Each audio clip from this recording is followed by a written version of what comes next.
जय जगन्नाथ नमस्कार। मु प्रज्ञा राउत आपण मानको स्वागत करुछि प्रार्थना लाइव रो गपटे दीपटे कार्यक्रम को। आज आम कथा हवा जे ईश्वर तमे वास्तव रे कहार बा ईश्वर कहार। आम मानकर जीवन आज समय रे बहुत व्यस्त बहुल हो जाइछि। आपण देखंतु जे वर्ष को 365 दिन 365 दिन रु आमर छुट्टी फुट्टी भल मंद को छाड़ी देकरी आपण 300 दिन आम समस्त काम करने पड़ू। काम न कले आम रोजगार करिपारिबानी, रोजगार न करि पारले आम बंची पारिबानी। खाद्य वस्त्र बासगृह आम समस्त दरकार, किंतु मनीषर इच्छा को कहा जाए जे आशा बैतरणी। आम मानकर आशा मध्य सेमती आगको आगको आगको आगको माड़ी चले। से आमको इनकम करने पड़े। आपण माने वर्ष सारा काम करी करी छुट्टी कटेबा बाहर को गले किछि दिन पाई आपण जुआडे जातु आपणकर बजेट देखिकी आपणकर पैसा केते पैसा आपण खर्च करि परिबे से हिसाब रे आपण जगहटा स्थिर कले बाहर को जीवा पाई। बाहर जगह जाकर पहुँची गले से जगह विषय रे तो आपण जानी चंती, किंतु से जगह विषय रे विशेष किसी तथ्य आपण पाखर नाही। आपण से जगह पहुँचू पहुँचू आपणकर मोबाइल आउ नेटवर्क कनेक्शन हो पारा ना। आपण घर लोक आपण संगे जोगाजोग करने चाहिए जे आउट ऑफ रेंज आपण मोबाइल धरलानी, आपण सहित जोगाजोग करें। आपण जिते समय सुविधा देखिक बाहर को आसुचंती घर सहित जोगाजोग करने सेते घर लोकंकर मध्य मोबाइल नेटवर्क लागुनी। आपण तो सब समय बाहर को आसुना सुजोग पाऊना, जो समय भी पाँच थरे दुई थर घर लोक सहित आपणकर जोगाजोग हो पारा नहीं। दर्शक बंधु, ईश्वर भगवान परमात्मा सुप्रीम पावर गॉड आमे तांको पाखरु आसिले आमे समस्ते संसार आमे जेते भी आसीचे समस्ते भगवान पाखरु आसीचे। भगवानकर संतान आमे समस्ते कहूचे। आमर शास्त्र पुराण वेद उपनिषद समस्ते प्रमाण करूचंती। आमे आसीबा परे आमर आउ तांको संगे जोगाजोग हो पारा ना, कौथि हो पारा ना। बाकी ईश्वर आम सहित जोगाजोग करूचंती। समस्याटा आम पाखे अच्छी ना आमे तांको सहित जोगाजोग करूचे, समस्याटा तांको पाखे अच्छी। जानिबे निश्चय ए गप माध्यम रे। सुलोचना देवी, ये सुलोचना देवी तांकर अभ्यास होची जे ठाकुर पूजा करिबा। तांकर टिके भक्ति अच्छी, सेवा अच्छी, पूजा अच्छी, सबू अच्छी। सुलोचना देवी पूजा करिया पई भल पाती, किंतु तांको मन भितर आसिला भल कथाटी अवश्य आसिला जे गुरु ग्रहण जीवन रे न कले जीवन रे मुक्ति नहीं, गति नहीं। गुकार स्यांधकार स्यात् रुकार तेज उच्यते अज्ञान ध्वंसकं ब्रह्म गुरुरेव तो निश्चित। अर्थात अंधारु आलोक को टाणी आमको जी बाट देखाती, आम मार्ग को दिव्य करती, प्रशस्त करती, अग्रगति करती आमको उन्नतिर पथरे से ही गुरुदेव, से ही मोक्ष प्रदायक। तेणु सुलोचना देवी सद्गुरुंकर शरणापन्न हेले, गुरुंकर दीक्षा ग्रहण कले। दुईटी क्षीयर मिलन होची दीक्षा। माने आपण गोटे कथा भावुचंती किंतु गुरु को आगे कहि पारु नाहंती। गुरु आपे आपे आपण भावना को बुझी पारले, ताहा होची गुरु एवं शिष्यंक भितर दीक्षा। आउ यही दीक्षाटा आम पारिवारिक स्तर को आसीबा दरकार। जार परिवार ए दीक्षार बंधन रे बांधी होई जाइथिबो तांको परिवार रे आउ दुख किछि रहिबनी। कहबार कथा, बापा पुओं को गोटे कथा कहले जे भल पुओ हेतिबो बापा कथा मानिक कामटा कला। आउ किछि पुओ अछंती बापा कहिला परे मध्ये सुनिबेनी, किंतु दीक्षा सेते बेले परिपूर्ण हुए जे उत्तम संतान से पुत्र हुंतु बा कन्या हुंतु बापा मांकर भावना को बुझी पारी जो माने कर्म करंती सी होउचंती उत्तम संतान।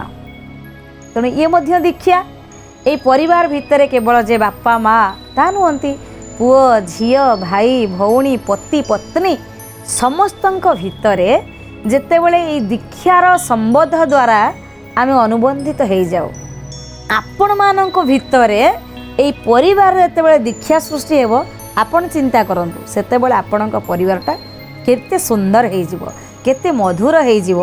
ବୈକୁଣ୍ଠ ସମାନ ଆହା ଅଟେ ସେହି ଘର, ପରସ୍ପର ସ୍ନେହ ଯହିଁ ଥାଏ ନିରନ୍ତର। ତେଣୁ ସୁଲୋଚନା ଦେବୀ ଏ ଦୀକ୍ଷା ଯୋଡ଼ି ହେଇଗଲେ, ଗୁରୁଙ୍କର ଦୀକ୍ଷାରେ ଯୋଡ଼ି ହେଇଗଲେ। କିଛି ଔପଚାରିକତା ଥାଏ, କିଛି ପଦ୍ଧତି ଥାଏ। ଆମେ ଭିତରେ ଆମର ଆତ୍ମା ଯେତେ ଶୁଦ୍ଧ ହେଲେ ମଧ୍ୟ, ଆମର ଯେତେ ଦିବ୍ୟ ଚିନ୍ତନ ହେଲେ ମଧ୍ୟ ଆମର ଶରୀରକୁ ସେଇଭଳି ଅଭ୍ୟାସରେ ଅଭ୍ୟସ୍ତ କରିବାକୁ ପଡ଼ିବ।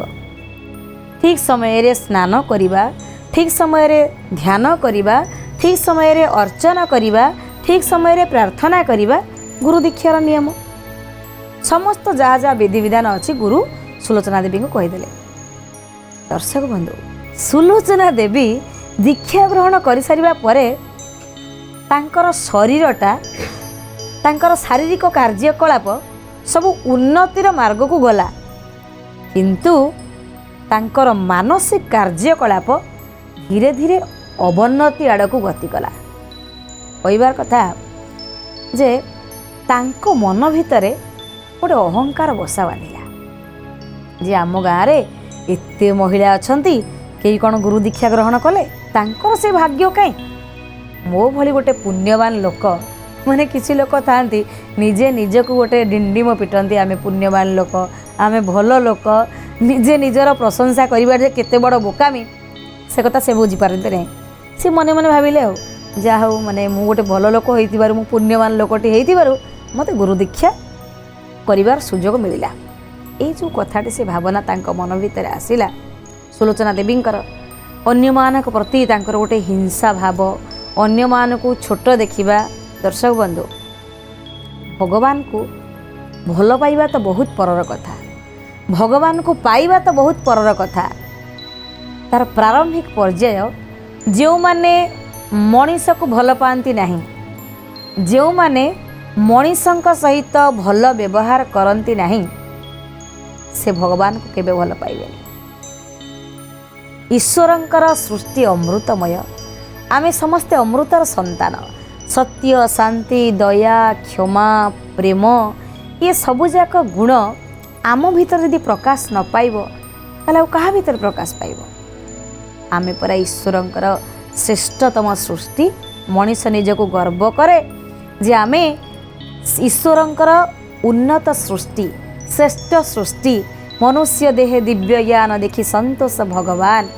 ତେଣୁ ଈଶ୍ୱର ଆମ ଉପରେ ସନ୍ତୁଷ୍ଟ ହୁଅନ୍ତି ଆମ ଭିତର ଦିବ୍ୟ ଗୁଣ ଦେଖି। ସେ ଦିବ୍ୟ ଗୁଣ କ'ଣ ଏଇ ହିଂସା, ଏଇ କପଟ? ନା, ସତ୍ୟ, ଶାନ୍ତି, ଦୟା, କ୍ଷମା, କରୁଣା, ପ୍ରେମ, ଉଦାରତା ସବୁ କିଛି ଆମ ଶରୀର ଭିତରେ ପୂର୍ଣ୍ଣ ରହିବା କଥା, ତାହେଲେ ଆମେ ଯାଇକିରି ମଣିଷ। କିନ୍ତୁ ସୁଲୋଚନା ଦେବୀଙ୍କର ଗୋଟେ ଈର୍ଷା ପଳେଇ ଆସିଲା ଅନ୍ୟମାନଙ୍କ ପ୍ରତି। ଅନ୍ୟମାନେ ଟିକେ ଭଲରେ ଚଳିଲେ ସେମାନେ ଭାବନ୍ତି, ଆରେ ମୁଁ ତ ଗୁରୁ ଦୀକ୍ଷା ଗ୍ରହଣ କରିଛି, ଏ ଗାଁରେ ସର୍ବଶ୍ରେଷ୍ଠ ଧନୀ ମୁଁ ହେବା କଥା, ସର୍ବଶ୍ରେଷ୍ଠ ଜ୍ଞାନୀ ମୁଁ ହେବା କଥା, ସର୍ବଶ୍ରେଷ୍ଠ ମାନି ମୁଁ ହେବା କଥା, ତାହେଲେ ଏମାନେ କେମିତି ଏତେ ଭଲରେ ଚଳୁଛନ୍ତି? ଏଇ ଯେଉଁ ଈର୍ଷା, ଏଇ ଯେଉଁ ଅହଙ୍କାର ଧୀରେ ଧୀରେ ତାଙ୍କର ଗୋଟେ ମାନସିକ ବିକୃତି ସୃଷ୍ଟି ହେଲା। ତାଙ୍କ ମନ ଭିତରେ ଏଇ ଭାବନା ବସା ବାନ୍ଧିଲା। ମୁଁ ପୂର୍ବରୁ କହିଛି, ଦୀକ୍ଷା ଶିଷ୍ୟର ସମସ୍ତ ଅନ୍ତରର କଥାକୁ ଗୁରୁ ଜାଣିପାରନ୍ତି। ଏକଥା ସଦ୍ଗୁରୁ ଜାଣିଲେ ଯେ ସୁଲୋଚନାଙ୍କର ବାଟ ଅବାଟକୁ ଯାଉଛି। ସେ ଯେଉଁ ବାଟଟା ତିଆରି କରିଛନ୍ତି ସେଟା ଉତ୍ତମ ବାଟ ନୁହେଁ, ସେଟା ହେଉଛି ଅବାଟ। ତେଣୁ ମୋତେ ତାଙ୍କୁ ଦିଗ୍ଦର୍ଶନ ଦେବା ପାଇଁ ପଡ଼ିବ। ଏଇ କଥା ଚିନ୍ତା କରି ସୁଲୋଚନା ଦେବୀଙ୍କ ଘରେ ଆକସ୍ମିକ ଭାବରେ ତାଙ୍କ ଗୁରୁ ଆସି ପହଞ୍ଚିଗଲେ। ସୁଲୋଚନା ଦେବୀ ବହୁତ ଖୁସି ହେଇଗଲେ। ସାକ୍ଷାତରେ ଗୁରୁ ଆସିଛନ୍ତି, ଆଉ ଗୁରୁଙ୍କର କଥା ସିଏ ମାନନ୍ତି, ଗୁରୁଙ୍କର କଥା ସିଏ ଶୁଣନ୍ତି। ଶୁଣିବା ପରେ ଗୁରୁଦେବଙ୍କୁ କହିଲେ, ଗୁରୁଦେବ ଯାହା ହଉ ଆପଣଙ୍କର ଅଶେଷ କୃପା ମୋ ଉପରେ ଅଛି, ଆପଣ ଆଜି ମୋ ଦୁଆରେ ପାଦ ଦେଇଛନ୍ତି। ଗୁରୁଦେବ କହିଲେ, ସୁଲୋଚନା ତୁମକୁ ମୁଁ ଗୋଟେ କଥା କହିବାକୁ ଆସିଛି। ତୁମର ଯେତେ ଭଗବାନଙ୍କ ପ୍ରତି ଯେଉଁ ଭକ୍ତି, ଯେଉଁ ସ୍ନେହ, ଏ ହେଉଛି ଅତ୍ୟନ୍ତ ଉତ୍ତମ। କାରଣ ध्रुव प्रहलाद एमाने समस्ते भगवान को तपस्या करी भगवान सानिध्य पाइथिले। तुमे मध्य निजको आउ टिके परिवर्तन करि दियो, तुमे मध्य ईश्वर को पाइजिव। गुरुदेव सांगे सांगे किछि कार्य हुएनि, चेतावनी देवा पई आम मानकर प्रत्येक अंधारिया समय रे दीप शिखाटीए देखैबा पई गुरु सदा सर्वदा प्रयास करिथाନ୍ତି। शिष्यंकर एतादृश आचरण रे गुरुदेव टिके चेतई देवा पई चाहिए। दुआरे पहुँचिले, कहले सत्संग कले, अनेक भक्त भगवान को पाई तरी जाइछन्ति। तेणु भगवान समस्त को उद्धार करती, भगवान समस्तंकर कथा शुणती, समस्तंकर डाक शुणती। ध्रुव प्रहलाद अच्युतानंत पाइले तुमको ध्याई, केते केते भक्त तरिले जगते तुम नाम गाई गाई, चरणे दियो गोसाई, शरण दियो गोसाई। गुरुदेव सत्संग कले, भजन कले। ध्रुव प्रहलाद अच्युत अनंत केते केते भक्त तुम नाम गाई तरी जाइछन्ति, तुमे समस्तंकर शरणदाता। सुलोचना को कहले तुमे निजको परिवर्तन कर दियो, हेले कौन परिवर्तन कर दियो गुरुदेव कही नाहंती। कारण बेले बेले आम गोटे लोक कथा अच्छी जे समझदार को इशारा काफी, बुझिबा लोक को सामान्य इंगित बहुत किछि हेइथाय। तापरे मध्य सुलोचना परिवर्तन आसला नहीं। गुरुदेव सामान्य इंगित दे चली गले जे मु चाहूँ सुलोचना केमिति परिवर्तन हो जातु, ये भावना तांको भीतर अच्छी। गुरुदेव चलीगला परे सुलोचना जो तपस्या थिला बा जो पूजा पाठ करुतिले आहुरी बेसी बढ़ीगला। कहीं ना गुरुदेव कहते मु निजको बदलैले भगवान को पाइजिबी।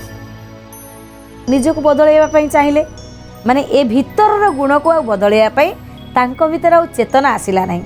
सज्जन आपण मैंने सब बेले चिंता करंतु, धन मिल पार किसी असुविधा नहीं, किंतु आपणक जीवन में जदि कहीं भल लोक मिलुचंती भल परामर्श देवाई आपण जानवे आपण गोटे भल समय आसी। भल समय न आसिले आपण गोटे भल परामर्श केबे पाइबेनी।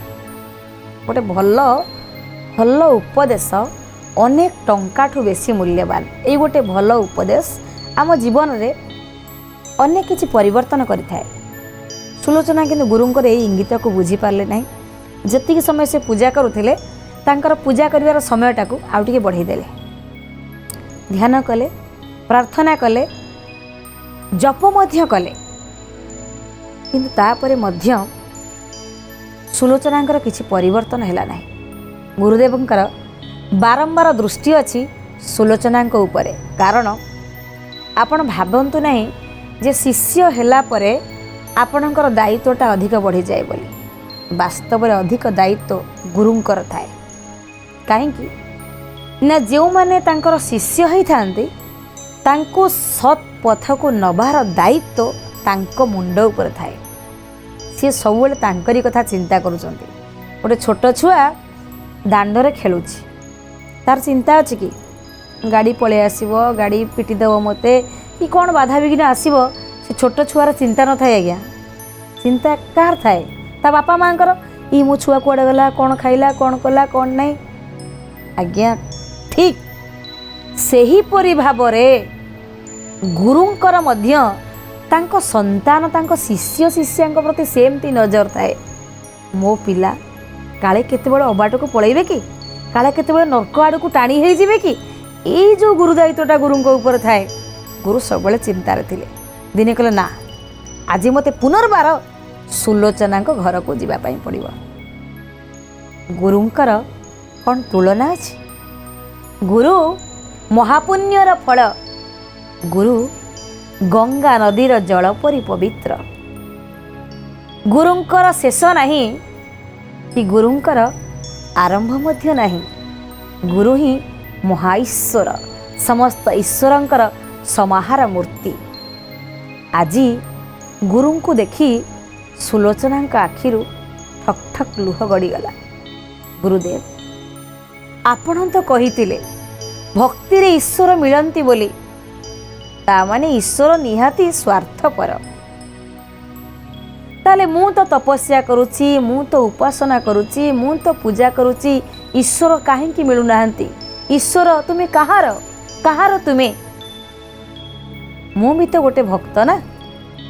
ताहले तम भितर कौन पातर अंतर अच्छी? दुनिया लोक जेमती पातर अंतर करती, धनी गरीब उच्च नीच ए भेदभाव आम समाज रे जेमती बसा बांधी, हे ईश्वर एक कथा कौन तम मुंडरे अच्छी?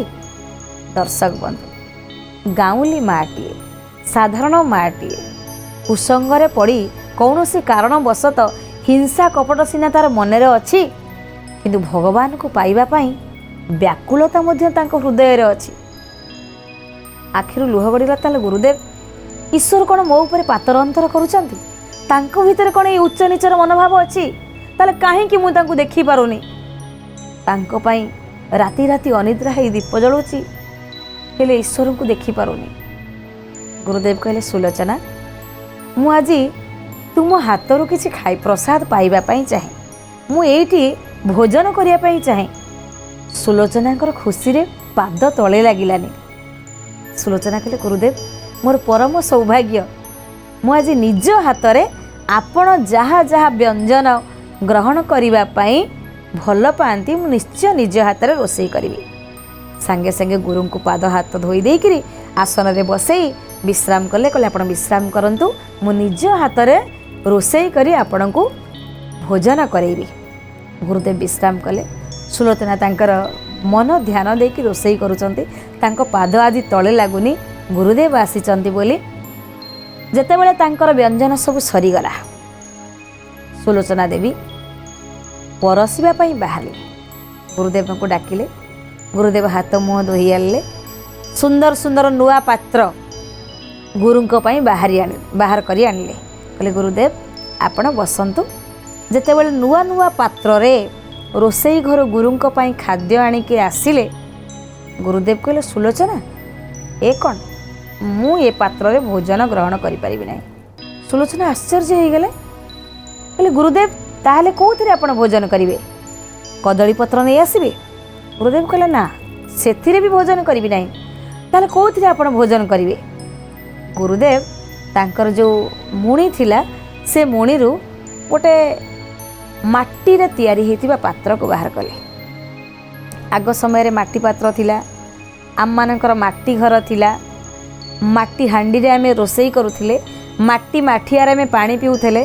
देखंतु आजिर समयटा आपण चिंता कले, सेते बेले माने बिना फैन रे बिना लाइट रे आमे केते शांति रे चलुथिले। घरे गोबर रे लिपा हेथिबो, ए खरा दिने खाली सपटा टिके पकईकरी आमर पुराणा काल जेजे मैंने सब शोई पड़ती केते खुशी लगे।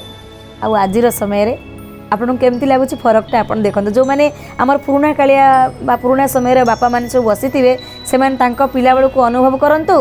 तांकर से तो माटी घर देखी आजिर समय मार्बल टाइल घर देखुंत। या भितर फरकटा कौन से विशेष कहींपारे। आजिर समय जो युवपीढ़ी से माटी घर जो मैंने देखी नथिबे से अनुभव करें ना। तेणु माटी पात्र व्यवहार प्रचलन थिला। गुरुदेव गोटे माटी पात्रटा बाहर कले। कहले माँ मु एइथिरे ही भोजन करी। सुलोचना माँ माटी पात्र को देखिले। कहले गुरुदेव ये पात्रटार असना है कौ धूली मैला लगी आपण यही पात्र भोजन करेंगे? गुरुदेव कहले हाँ हाँ ना नाई आज्ञा मो घर को आसनी मु आपन को ये माटी पात्र भोजन करने देविनी। गुरुदेव गुरुदेव कहले नाई सुलोचना ये माटी पात्र छड़ा मु क्यों थिरे भी भोजन करि परिबि नाही। सुलोचना का देवी कहले मन दुख करी गुरुदेव आपण कोन मो ऊपर रागी चंती अभिमान करिसंती मु की भूल करिछि? आपण मो घर को आसिकरी एमती गोटे मली धूली लागिथिबा माटी पात्र रे भोजन करिवे मो आखि सामना रे मोर की अपराध हैला गुरुदेव टिके कहंतु। गुरुदेव कहले सुलोचना अरे किछि असुविधा नाही मु ए माटी पात्र रे भोजन करिवे ना। जदि माटी पात्र रे आपण भोजन करिवे ताले मते गोटिए सुजोग दियंतु मो टिके आकु धोई करी परिष्कार करि आने। गुरुदेव माटी पात्रटा सुलोचना देवी हाथ को बढ़ाई देले। माटी पात्र को धोई सुलोचना देवी परिष्कार करी गुरुंक पाखे रखीदेले। खाद्य परसिले सेई माटी पात्र रे। गुरुदेव भोजन कले। भोजन कर सारिबा परे सुलोचना को पाखरे डाकी बसैले। सुलोचना, खुशी लगिला तमे एते श्रद्धारे मन ध्यान देई मत सुंदर व्यंजन परसी देला, अन्न व्यंजन। किंतु ये जो मोर पात्रटा धोईकिर देल, तम निज मन को केबे धोइबा को चेष्टा करिछ? तमे बारंबार ईश्वर ऊपर अभियोग करुच, ईश्वर तुम्हें कहार, तुमर पातर अंतर नीति अच्छी बोली। ठिकणा जगारे ठकुच ठाकुरे, कहीं की पातर अंतर ठक ठाकुर। ठकरीति गला नहीं तुमर ठक ठाकुर। ब्राह्म मुहूर्तरु भगवान को किए केते स्तुति करे तमे टिके मने पकैल। ठीक ब्राह्म मुहूर्त रे उठी तमे भगवान को यही प्रकार ठक ठक करी गाली दियो। तमे ठकी देल ठाकुर, तमे मते देखा दउन, तमे मो कथा शुणुन। केते अभिमान करिच, केते अभियोग तांको पाखरे करिच, किंतु भूलटा तांकर नुहे, भूलटा होची तमर। ये माटी पात्र रे धूली लागिथिला बोली तमे मते भोजन देल नाही, ताल तम हृदय रे जेते धूली लागिची ताकू केबे धोइबा को चेष्टा करिछ? सुलोचना देवी आश्चर्य हो गले। जानिच तम भीतर केते हिंसा अच्छी, केते कपट अच्छी, केते अहंकार अच्छी, मनीष प्रति केते घृणा अच्छी, एक कथा केबे तर्जमा करिच, भाविच, देखिच? स्तब्ध हो गले सुलोचना। बोले गुरुदेव, वास्तव में आपण जहाँ कहते ठीक कथा कहते। आज ठारू मु निजको बदलैवा पई चेष्टा करी।